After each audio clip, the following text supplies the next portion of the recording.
Capitalism is the enemy of video games. Holy shit. Now, this is a pretty strong statement to make, and many people are already probably frothing at the mouth to hear me not only condemn capitalism, but link it to video games and the video game market. Now, when I originally saw this video, I wasn't planning to respond to it because, all in all, this is a pretty boring, just ramble on from Owen Macdonald that we got. Plus, and the biggest reason why I wasn't planning to respond to it is because I already saw WarCorp666 do his own response to it, and I thought he did a pretty good job of responding to Owen Macdonald. But by request of S-Man Speaks, he linked me to this video. I guess he wanted me to respond to it. At least I presumed that he wanted me to respond to it. He did not actually leave any text in the comment, just the link itself.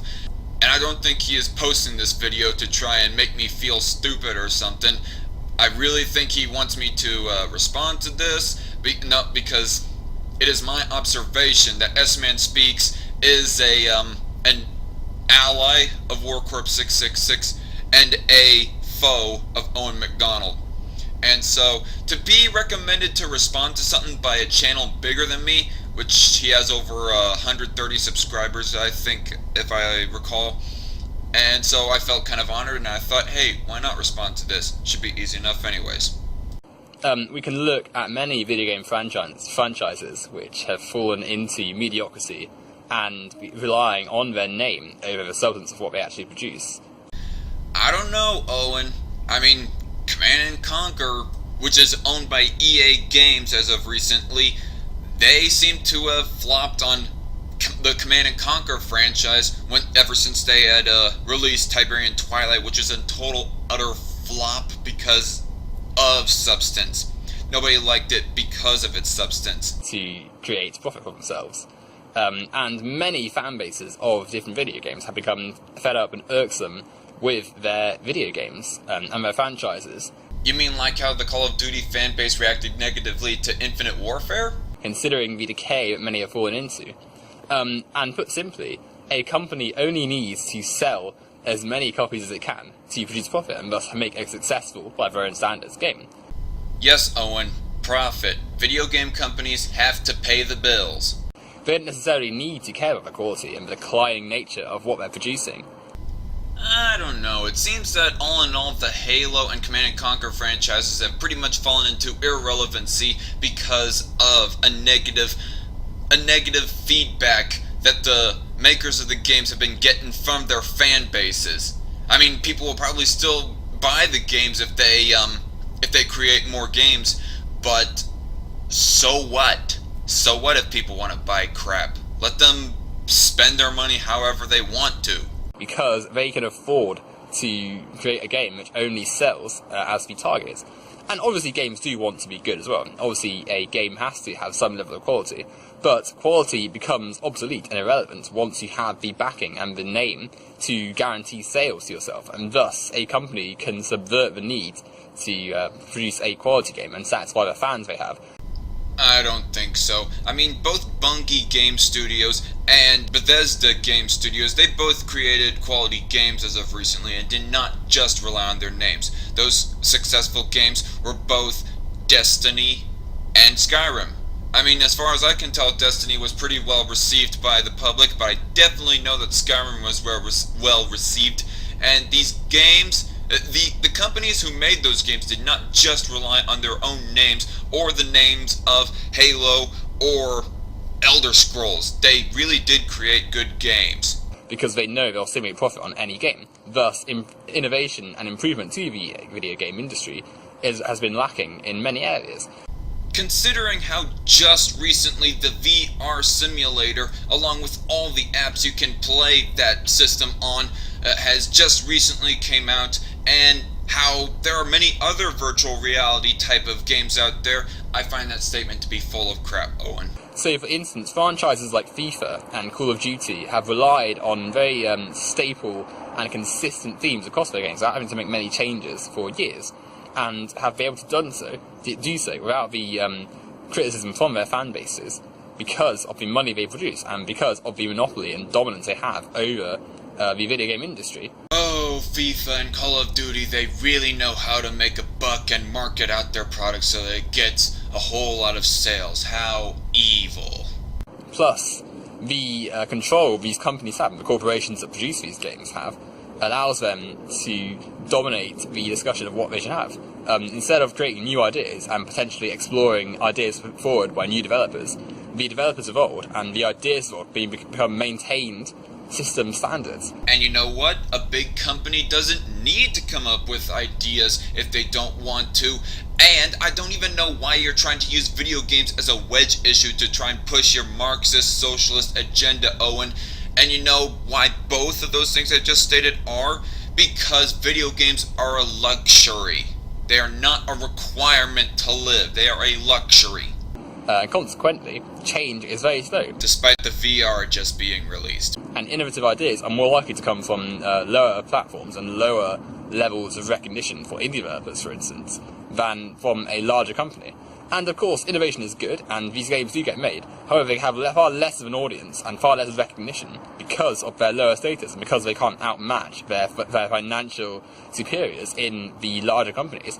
So a company like EA or Activision will always have power over an indie developer in capitalism because of the sheer volume of money they have.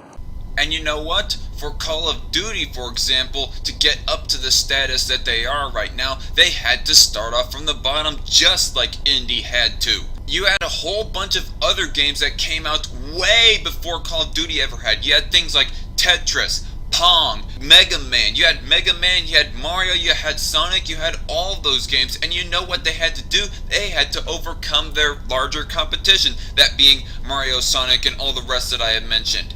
And you know what happened?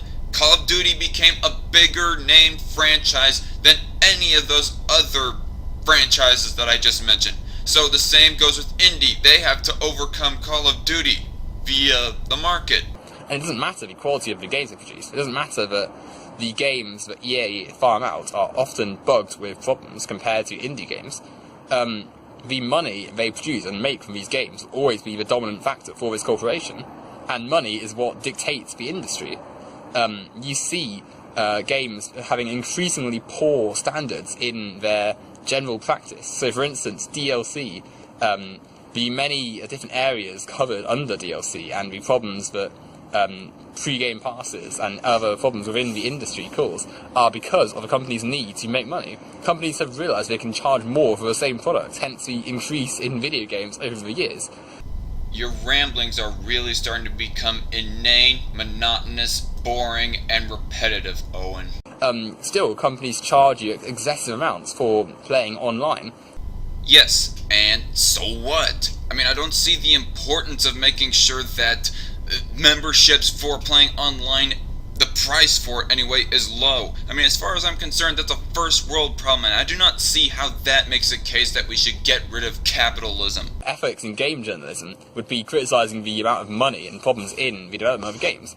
The way that critics and potential barriers to making more money are avoided and subverted by companies to produce more money. So how critics are left in the dark by their games companies, how poor workers are treated by games companies to make more money, how poorly games are produced to create a better target range of audience and thus produce more money. It all stems from the need for money for your corporations and for the people on top.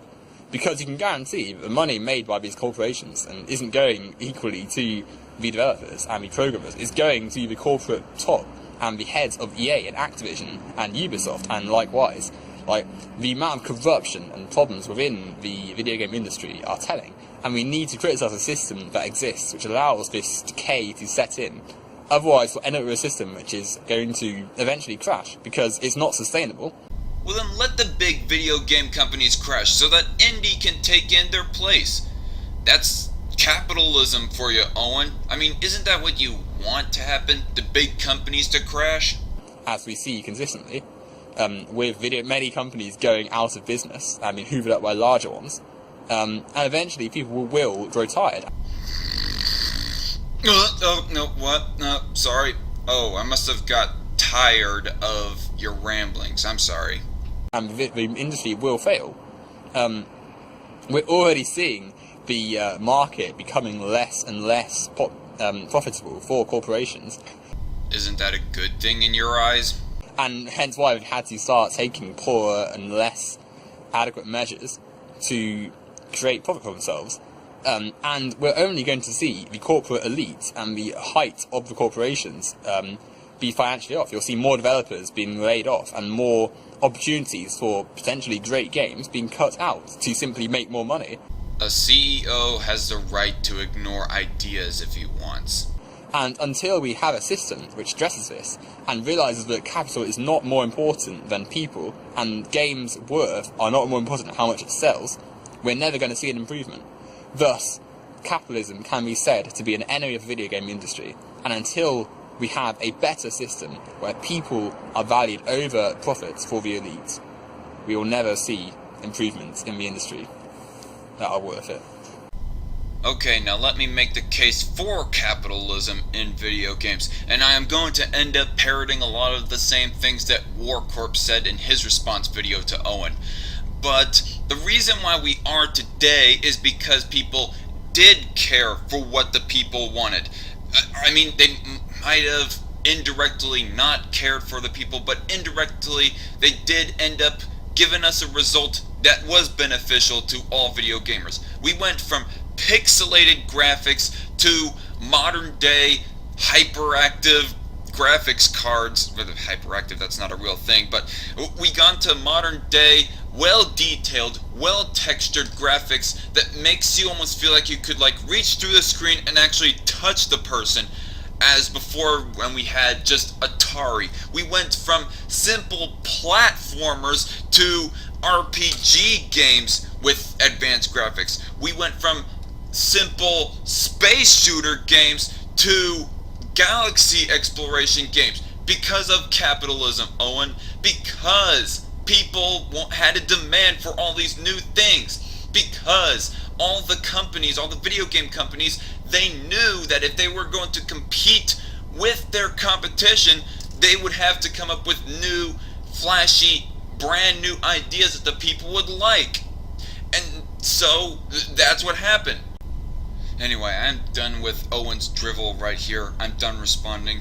And speaking of video games, I'm gonna go off to play some myself. A little game called Spore. Perhaps you heard of it, Owen.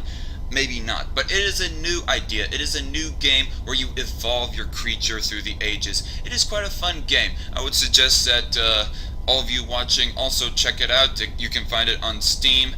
And peace. I'm out. Hey guys, if you liked the video, smash that like button. If you want to see more videos like this, hit subscribe. If you want to see me respond to a specific video or article, comment down below with a link to the said article or video, and I might consider responding to it. Thanks for watching the video, and God bless.